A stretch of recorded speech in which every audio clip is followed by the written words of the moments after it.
Bueno, nosotros somos porque existe el amor y queremos que ser mejores porque existe el amor y el mundo gira, bueno, crea, se multiplica porque existe el amor.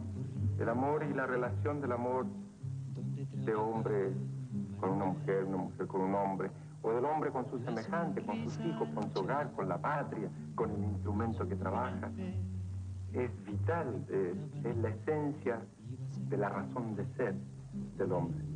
Con él, con él, con él, con él.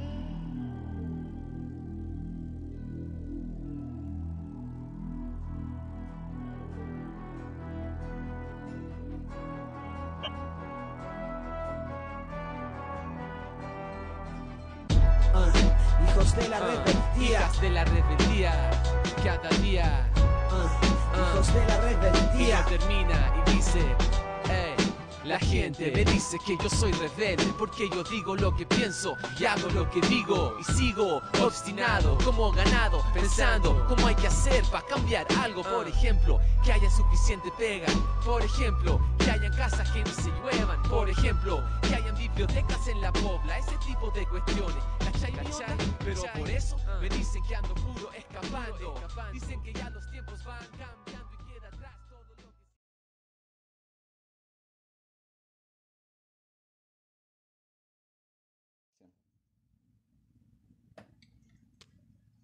La educación es uno de los factores más influyentes en el progreso, el avance y el desarrollo de las personas y de las sociedades. Además de proveer conocimientos, cultura, valores, enriquece cada una de las características que nos hacen ser seres humanos. Las y los profesores, en este sentido, cumplimos un rol de gestión social fundamental. Él y la profesora gesta conocimientos, produce cultura, produce sociedad, produce aprendizajes, construye pensamiento. El rol docente es el de un activista en las transformaciones sociales. Eso es lo que hacemos. Transformamos la sociedad. Desde las esferas del poder, nos han querido menospreciar a meros reproductores de ciertas ramas de conocimientos que se asumen como necesarias, como obligatorias, pero sin un rol gestor de conocimientos, sin gestar pensamiento crítico. En la sociedad actual, el rol que quieren que cumplamos es un rol reproductivo, descriptivo, no transformador. Y lo triste es que muchas y muchos docentes aún no despiertan de ese sueño dormido de la cultura dominante. No obstante, ya somos muchas y muchos los trabajadores rebeldes que vamos despertando y que hemos decidido resituar el rol del docente donde siempre ha debido estar, educadores del pueblo, en miras hacia su despertar como sujeto político-social para la transformación. Sin necesidad de metáfora, todos y todas las profesoras somos hijos de las luchas del pueblo, por su dignidad. Nuestro rol en la sociedad, la escolarización, los avances políticos, sociales y cualquier resultado de ellos son consecuencia de luchas sociales y de la propia educación. En la voz de aquellos que asumimos de lleno el desafío de formar al pueblo, de quienes tenemos la vocación de educar, y por qué no decirlo, de quienes somos la piedra angular de cualquier transformación social. En las voces de profesoras y profesores de base. A continuación, nuestra conmemoración a los 100 años de la Ley de Instrucción Primaria Obligatoria, a partir de la historia de las y los trabajadores de Chile, de los profesores, de las profesoras, desde nuestra historia.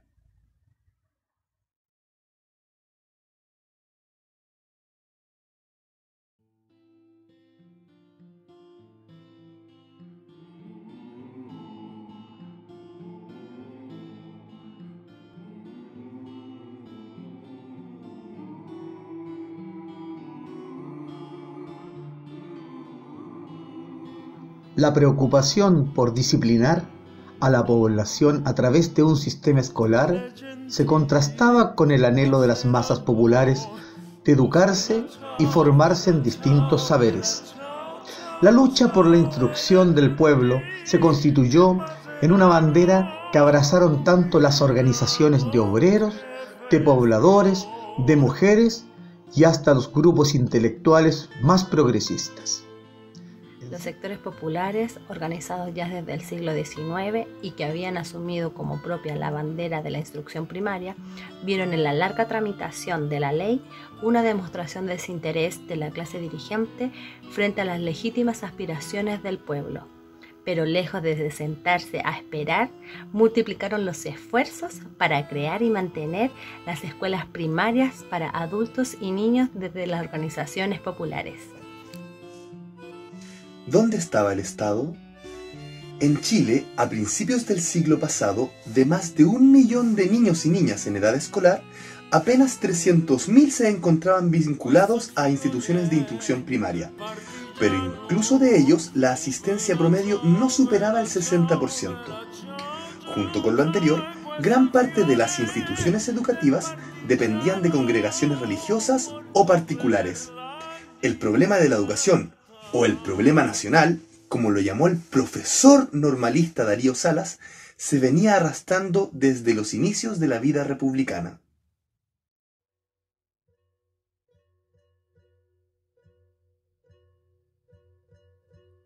Vamos, mujer, partamos a la ciudad, todo será distinto, no hay que dudar, no hay que dudar, confía, ya vas a ver. Un primer importante acierto fue la fundación de las escuelas normalistas en el año 1842, las que con la finalidad de formar profesores o preceptores capacitados para enseñar, se crearon en todo el país, introduciendo así métodos pedagógicos desde Francia y Alemania, lo que contribuyó a institucionalizar nuestro sistema educativo. Otra lucha que se abrió paso por estos años fue la del rol de la mujer en la sociedad chilena.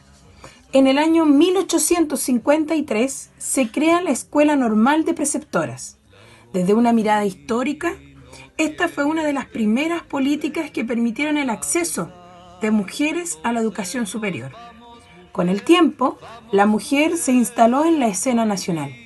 Eloísa Díaz, por ejemplo, quien llegó a ser la primera médico cirujana en Chile y América del Sur, luchó incansablemente por profundas mejoras al sistema escolar, desde la higienización de los espacios, los planes dentales para los niños y las niñas, y hasta para otorgar vacunación masiva y desayuno obligatorio a todos y todas las estudiantes en Chile. Difícilmente se podría considerar los primeros decenios de 1900 como agitados, considerando el gran auge alcanzado por el salitre en nuestro país. Sin embargo, tal crecimiento y prosperidad no había sido alcanzado por la mayoría de la población, la que seguía viviendo en condiciones miserables. El descontento y la frustración fueron acumulándose en la población. El empobrecimiento, el hacinamiento, el déficit habitacional, la insalubridad y la promiscuidad fueron algunas de las problemáticas más urgentes por esos años, las que a su vez provocaron enfermedades como el cólera, como la viruela y el tifus, enfermedades que lamentablemente cobraron la vida de muchísimas personas. En cifras, la tasa de mortalidad infantil alcanzaba el 30% a principios del siglo XX. El nivel de analfabetismo también era un poco alentador. En 1907 alcanzaba el 49% de la población, que para 1920 había bajado a alrededor del 36%. Todos estos antecedentes constituyeron el marco de lo que fue llamado la cuestión social. Desde ese momento, en Chile se empezó a experimentar una ola de descontento social y de levantamientos populares que bien podemos englobar en dos conceptos: dignidad social y resistencia. En este contexto se formó una tenue pero potencialmente fuerte organización de profesores y profesoras, y con esta sus primeras luchas. El magisterio llamaba a reformar la educación chilena a través de un nuevo cuerpo legal que normara el deber del Estado en el cumplimiento y funcionamiento de la instrucción primaria obligatoria. Así fue como en 1902 se presenta al Parlamento un proyecto que establecía la obligatoriedad de la instrucción primaria. Mientras la oligarquía chilena perdía el tiempo discutiendo la ley en el Parlamento a principios del siglo XX, la situación de las y los docentes chilenos era paupérrima. A pesar de que el Estado había asumido la tarea de levantar un sistema de instrucción pública, los profesores no gozaban de los mismos beneficios de otros funcionarios estatales. Sujetos a la ley de presupuesto, las constantes rencillas entre los partidos burgueses postergaban su aprobación, lo que implicaba que los sueldos de los docentes se retrasaban por meses, sin contar con que la educación era uno de los últimos servicios en recibir los pagos. Pero el color de asesinos no borrarán de su cara. Ya fueron miles y miles los que entregaron su sangre y en caudales generosos multiplicaron. Para remediar esta situación, nacieron las primeras asociaciones de maestros, como la Sociedad de Profesores de Instrucción Primaria y la Sociedad Nacional de Profesores, las cuales tuvieron un carácter mutualista. Sin embargo, pronto mostraron sus límites a la hora de combatir el origen del problema, que se concentraba en el principal empleador, el Estado. Así la asistencia mutua, que paliaba las consecuencias de la postergación del Estado y la burguesía chilena, se volvió insuficiente cuando la situación del profesorado comenzó a recrudecerse y empezaron a realizarse recortes al gasto público, lo que motivó que el movimiento docente avanzara en lógicas de enfrentamiento para mejorar sus condiciones, de la misma manera que el resto del movimiento obrero también comenzó a organizarse y a enfrentar a sus patrones por medio del sindicato y la huelga. Surgieron así organizaciones como la Federación de Profesores de Instrucción Primaria y la Liga Nacional de Magisterio Primario de Chile, las cuales se desarrollaron de esta manera al calor de la lucha social y observando con mucho interés procesos como la Revolución Rusa, como la Revolución Mexicana y el Cordobazo argentino. En este caldo de cultivo se fundió en 1912 el primer partido de las y los trabajadores en la historia de Chile, el Partido Obrero Socialista, encabezado por Luis Emilio Recabarren. Luego, en el año 1919, se forma la Federación de Obreros de Chile, la que se declaró partidaria de sustituir el capitalismo por el socialismo, con lo que el movimiento sindical adquiría una connotación revolucionaria que buscaba un sistema político alternativo al instaurado por las clases dominantes. Finalmente, y en pleno contexto de estallido social, el 26 de agosto de 1920, 18 años después de que fuese presentado el proyecto, se promulgó en Chile la Ley 3654 sobre educación primaria obligatoria, más conocida como la Ley de Instrucción Primaria, impulsado por el profesor Darío Salas. La ley establecía que padres y apoderados tenían la obligación de que sus hijos y pupilos frecuenten durante 4 años a lo menos y antes de que cumplan los 13 años de edad, un establecimiento de educación primaria, fiscal, municipal o particular. Asimismo, se fomentó que en toda comuna debía haber una escuela para cada 1000 habitantes por cada género. La calidad del personal docente fue otro tema abordado. La ley indicaba que para ejercer en las escuelas públicas se necesitaba contar con el título de normalista, tener un título de profesor de Estado que habilitara para la enseñanza de ramos especiales o poseer un certificado de aprobación para la enseñanza expedido por el Consejo de Educación Primaria. No obstante, los enormes pasos que las y los profesores habían dado en la lucha por el mejoramiento de sus condiciones laborales y de vida, persistía aún el problema de la división del movimiento docente, donde cada organización emprendía sus propias luchas de forma separada. Si bien cumplieron un papel sustancial en plantear las primeras demandas y alzar la voz, estas no rompieron totalmente el marco de las reivindicaciones aisladas.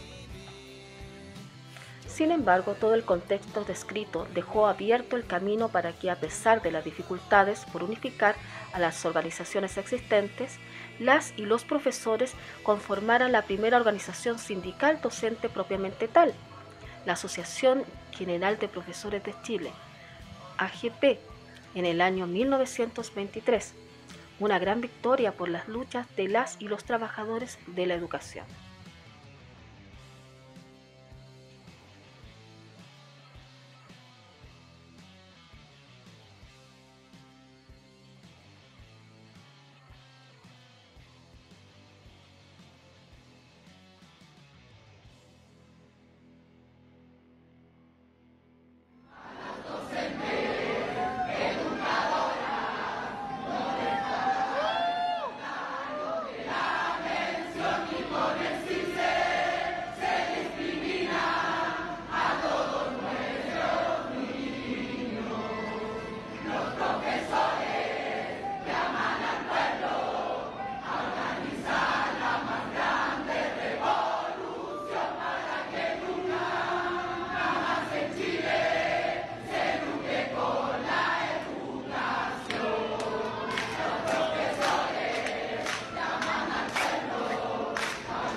Hoy conmemoramos 100 años de luchas sociales, 100 años de experiencia y de historia, 100 años de educación pública en la cual todos y todas somos sus principales agentes. A principios del siglo XX dimos nuestros primeros grandes pasos en la conformación de organizaciones sindicales de profesores. La Asociación General de Profesores de Chile se disolvió para dar un giro y crecer. Se conformó así en 1936 la Unión de Profesores de Chile, la que prontamente se constituyó en la Federación de Educadores de Chile. Finalmente, en el año 1970, todos los trabajadores de la educación se unificaron en el Sindicato Único de Trabajadores de la Educación. Nuestra historia es la historia del pueblo y de su organización. Como tal, la dictadura quiso destruir nuestro legado. ¿Cómo no recordar a Manuel Guerrero, secuestrado junto a Santiago Natino y José Manuel Parada, quienes además fueron degollados por agentes del Estado, específicamente de carabineros?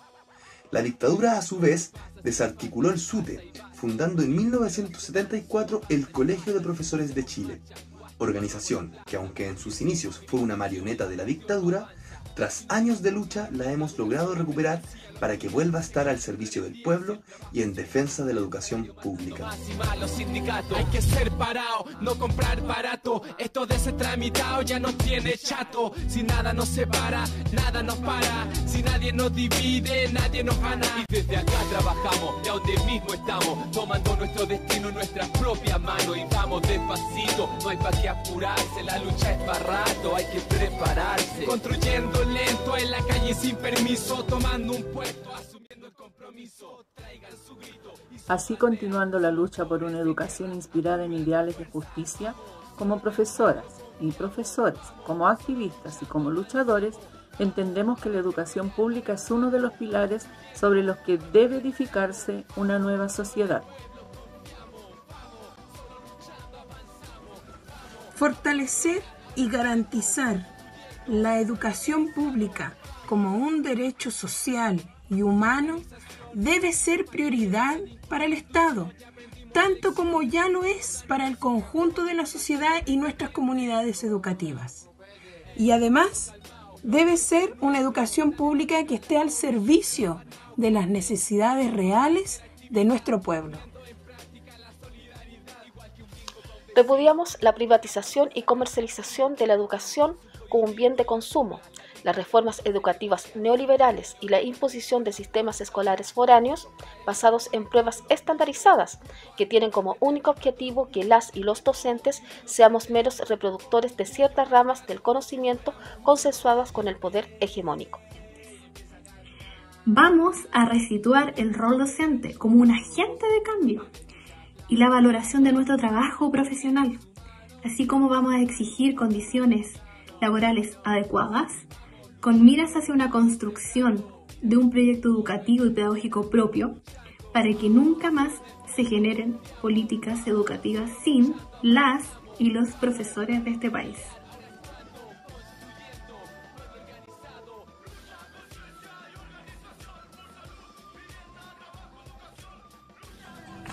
Los profesores llaman al pueblo, organiza la más grande revolución para que nada más en Chile se luche con la educación. Los profesores llaman al pueblo, organiza la más grande revolución para que nada más en Chile se luche con la educación.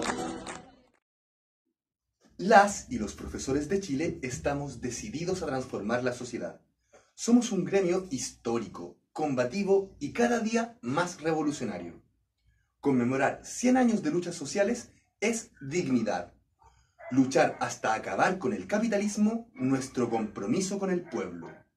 Ya no podemos esperar a que las condiciones se den a favor del movimiento popular. Es necesario reconstruirlo. Y la organización gremial será nuestra táctica y nuestro mayor desafío. Por una educación al servicio del pueblo, por una sociedad nueva, por los trabajadores y las trabajadoras, reciban nuestro saludo con alegre rebeldía todas las y los profesores que día a día luchan por transformar la educación y la sociedad. Muchas gracias.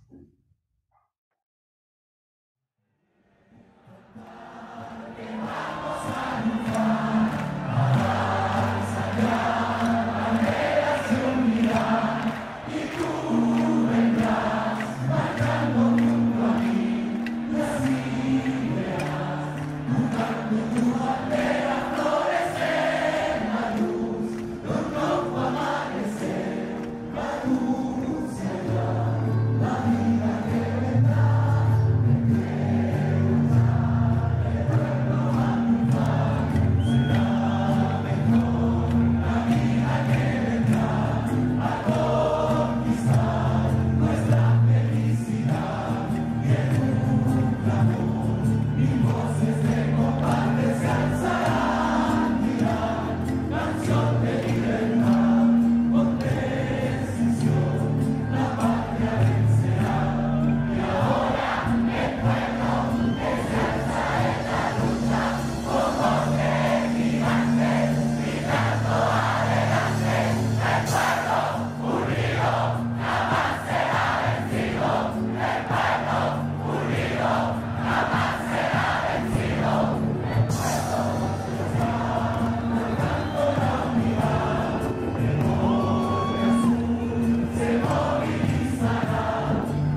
defensa.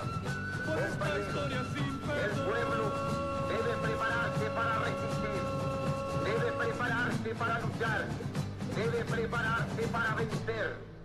Trabajadores de Chile, adelante con toda la fuerza, adelante con todas las fuerzas de la historia.